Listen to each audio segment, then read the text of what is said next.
Magandang araw po sa inyong lahat. Kami nga po pala ay pupunta sa Nahandig Peak. Ang Nahandig Peak ay matatagpuan sa Zamboanga Negros Oriental. Habang papunta sa peak, may nadaanan kami na puno ng lumboy at kami ay namimitas kahit walang paalam kasi nasa gilid lang siya ng kalsada. Why? Nang makarating kami sa entrance ng peak, ako ay nagtanong kung pwede pa ba kaming pumasok doon or umakyat sa peak kasi nga 4 PM is sarado na sila. Tapos kinausap ko yung babae at pumayag naman sila na aakyat kami hanggang 5:30 kasi hihintayin nila kaming makalabas from the peak.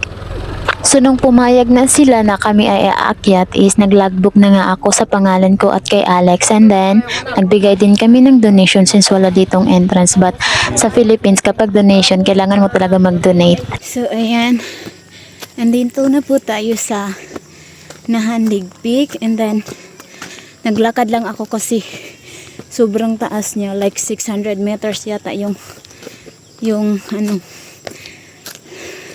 and then si Alex lang yung nag-drive ng motor papunta sa itaasan din.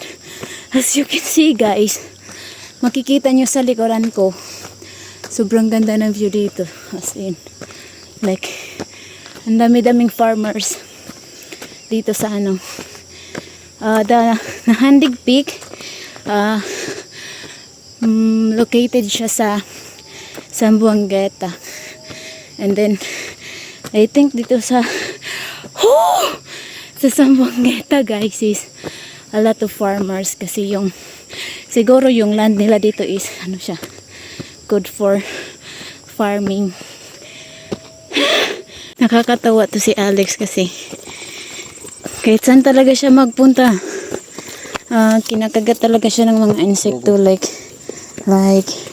mosquito, ayun o, sa ano niya, sa paa at saka sa kamay niya. Kahit saan siya magpunta. So far, I like it here. I don't know, but sobrang ganda dito. And it's good for farming. Welcome to Nahandig Peak. We're here. Oh, see, kita nyo yan, sobrang ganda at ang lawak ng tanawin dito sa Nahandig Peak.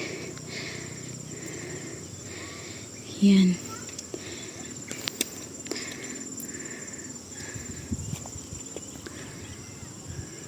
kita nyo yan, may mga bahay dyan sa baba. Ayan, may mga bahay dyan. May mga bahay doon na makikita.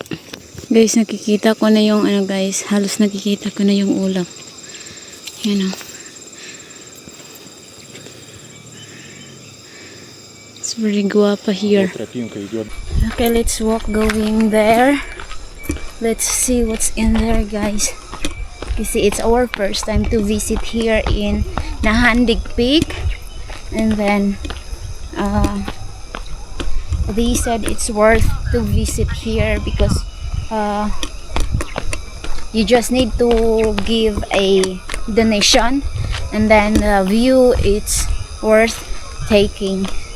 So let's see if it's really worth it. Let's go!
Ayun guys, so babalik na tayo sa ating motorsiklo kasi umuulan na siya. So,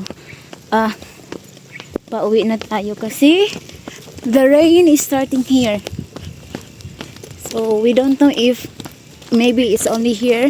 Baka dito lang umulan, tas sa ibang lugar is walang ulan. Kasi alam nyo na, nasa bundok tayo ngayon. And then, pauwi na tayo. Bali, we only spent 30 minutes on the peak to ano tawag nito, magnilay-nilay, alam nyo na. And sobrang fresh ng hangin dito kasi sobrang taas. Here, what it is.